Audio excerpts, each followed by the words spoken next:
Hello, everyone. A few minutes with Peter Grandich. This is a very special interview for me. 30 years ago, several years before I got involved with professional athletes in the business, a mutual friend introduced me to our next guest. He took me golfing, and then he says on the way home back to our cars, he's going to stop at a friend's at his house. Next thing I know, and I didn't really realize who it was when it came out, Martin Brodeur came out with a signed goalie stick, which I didn't keep, stupidly. And 30 years later, What a memory. 30 years later, I think because he got a few hits to his head, he may not remember that particular story, but he's remained an extremely good friend, a lovable guy. And of course, if you're a Devils fan like me, which I was the 11th person that bought the season tickets when they came from Colorado, Wow. uh, he's been a great friend. And I'm just so glad that he's able to find time to join me today.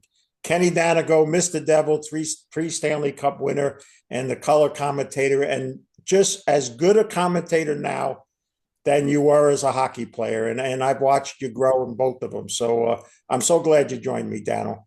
Well, thank you for that kind introduction, Pete.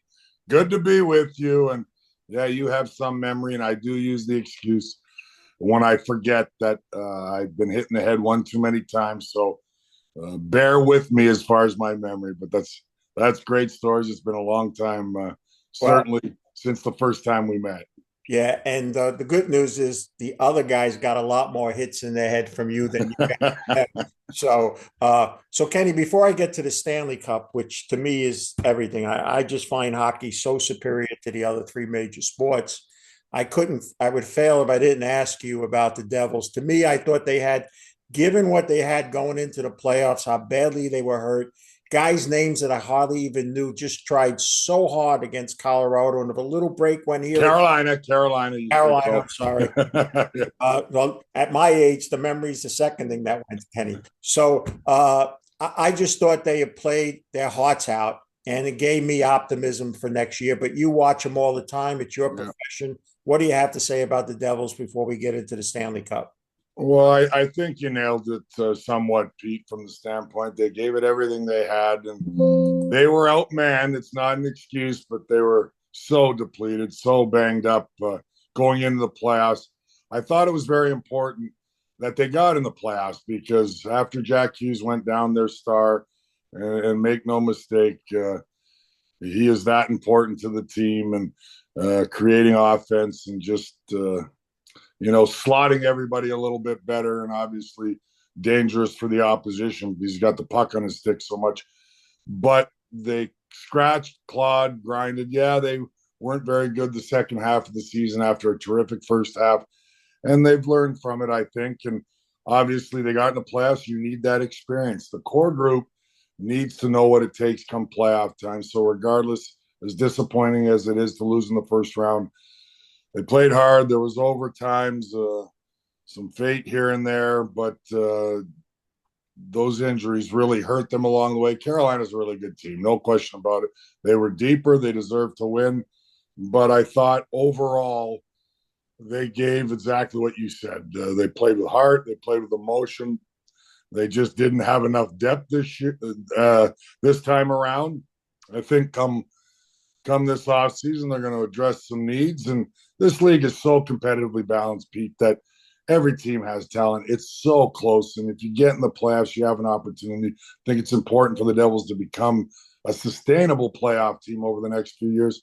That gives them the opportunity to be a contender. And there's a lot of teams that believe that, and they should, because it's that tight, in my opinion. But I have all the faith in the world in Tom Fitzgerald and ownership that they're going to do what's necessary this offseason, or to the best of their ability, to get pieces that they need, and that's a little more scoring, a little more depth on the bottom two lines, the bottom six, as they say, and we'll see where it goes from there. But I'm always optimistic. I believe in these guys.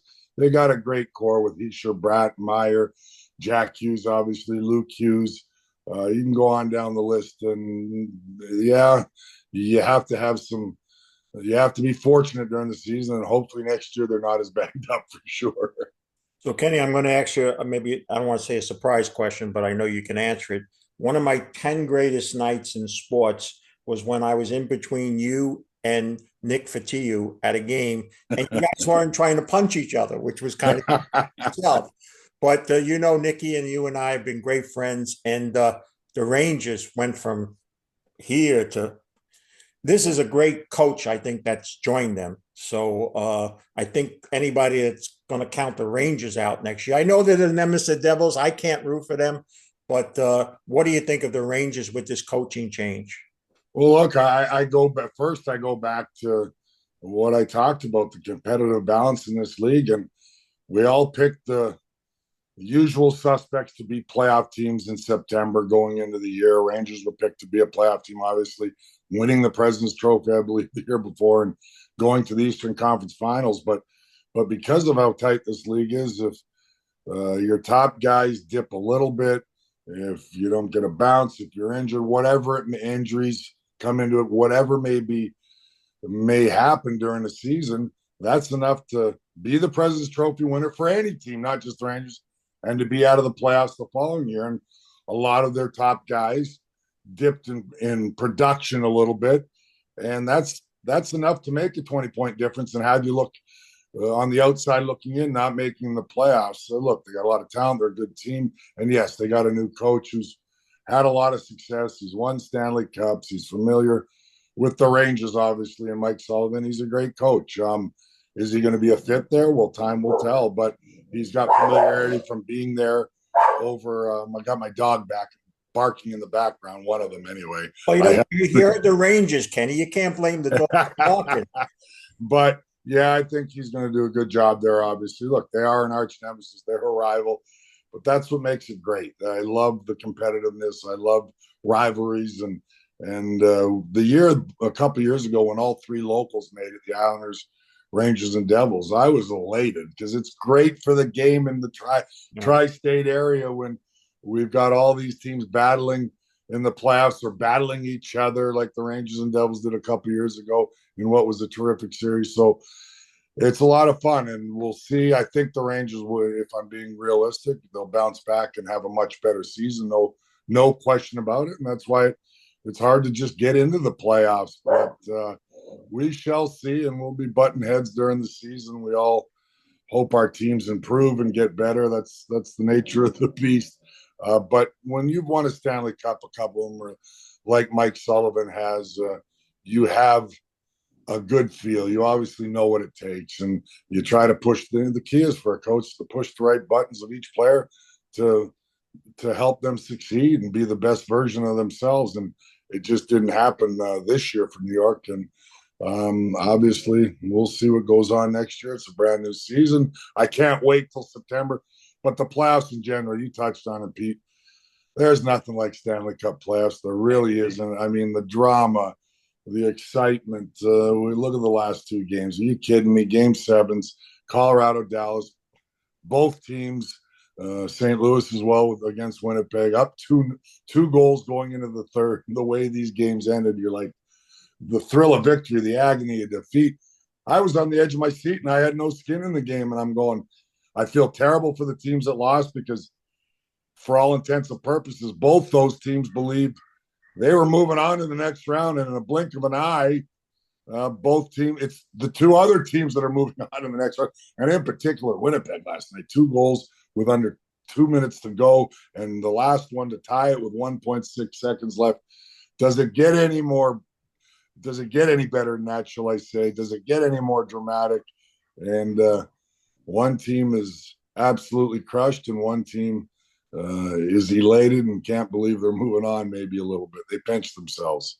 Well, I'm going to ask you in a moment about the rest of the Stanley Cup, but as a fan that never played it, never stupid enough to think he could have played it, there's just something about the Stanley Cup versus other playoffs in other sports that seems to elevate both sides of who's ever playing. It's just an amazing phenomenon. And here we had as the bonus, what I don't like now is we had 2 or 3 games a night every night. It was like a hockey fantasy. Yeah, you just plant yourself in front of the TV and enjoy, really. I mean, even last night, I'm watching the overtime of Winnipeg and St. Louis, and just the compete from both clubs, and they were playing their hearts out. You could see it every battle, every puck battle, every one-on-one. I mean, both teams I felt were just so engaged. They just weren't giving up good scoring opportunities. Then usually how it ends, a shot from the point, innocent looking, and a deflection here or there. I think it was double deflection off of Blue and then off Lowry into the back of the net. And before you know it, it's all over.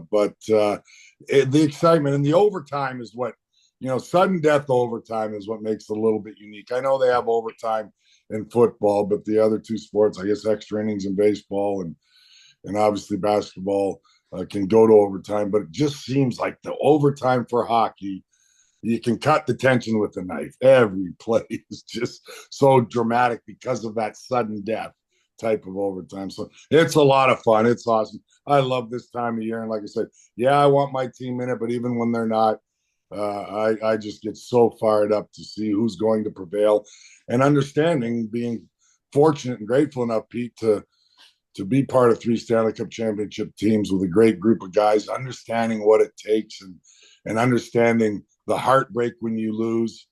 It's devastating, and because this is what you play for is the Stanley Cup.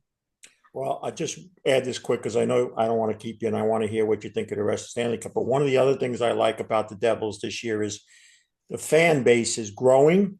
Games are almost all sold out, no matter who it is. And you can go in a sports bar now and see people wearing Devil stuff, and they can name current players as well. Yeah. Look, I mean, I think since I've been here, drafted the original year 1982, and thank God still with the Devils. I'm very grateful. They're family to me, obviously. But you've seen the growth of youth hockey, I think. And now, it went from give or take a few arenas. I remember 1982, I think there were 6 arenas in the whole state, ice skating arenas, to now well over 60 in the state of New Jersey. And just so many more kids playing the game, getting opportunity to play the game. It's an expensive sport, we know. And I know the Devils do a wonderful job with the Devils youth and hockey in Newark, and just giving kids an opportunity to play. And if they take to the game and like it, it's just another fan for the organization along the way. I've been on the ice with some alumni with some of these kids, and I can't believe they step on the ice. They've been on it for a week, and they're flying around and just loving it. So it's just such a great sport, great exercise, obviously, and conditioning for kids, but just gives them an outlet and something to do. And I've just loved the way the game has grown from the younger generation. And I give the Devils organization a lot of credit. They really, really take their time and care so much to continue to grow the game. But Devils fans came out in droves this year. They were with us through thick and thin, and so appreciative, so grateful for that.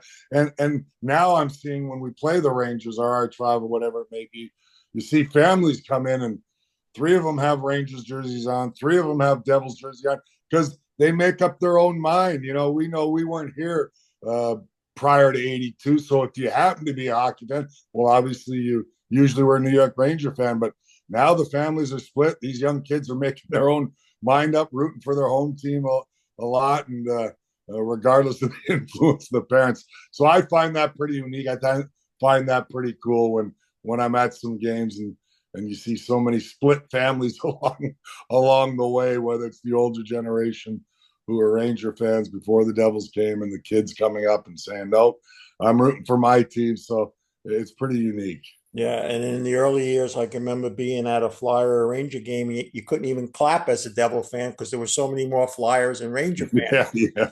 And now, of course, that's changed. Yeah, certainly has. I'm proud of that.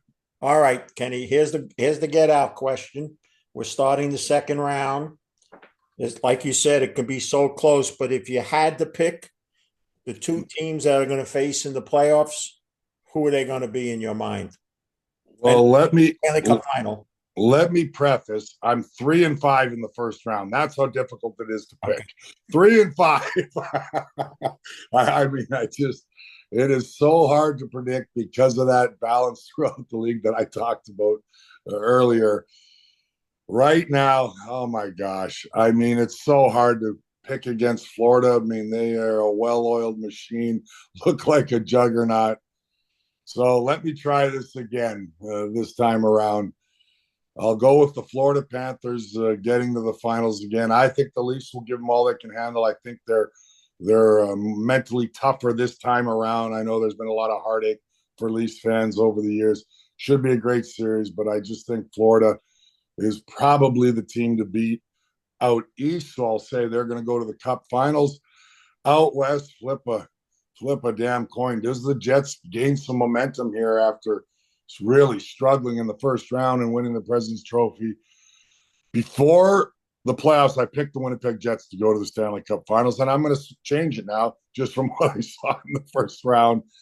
I'm going with the Dallas Stars because I think they got past one of the true contenders and deepest teams in the Colorado Avalanche. That's going to build their confidence. I believe there's a good opportunity or slight opportunity for them to get two of their best players back. They did it without Mira Heiskanen, one of the best defensemen in the league, and one of the best pure snipers in Jason Robertson up front. They get these two guys back and relatively healthy. That's going to make them that much more dangerous.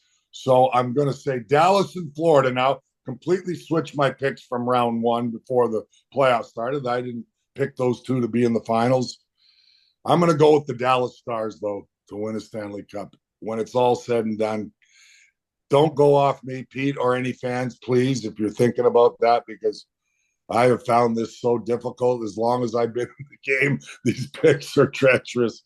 But I'll say Dallas, Florida, the finals, and the Dallas Stars win the Stanley Cup. So we'll go at the end of the season, Pete, and see where I stand. But I'm never confident about it because it's going to be two other teams, right? And somebody else is going to win. Isn't that the way it usually works? It's like throwing darts against the dartboard. And that's what makes the great game great in the playoffs.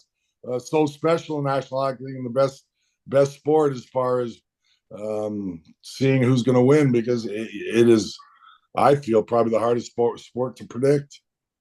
Well, let me just close in a serious Who do you like?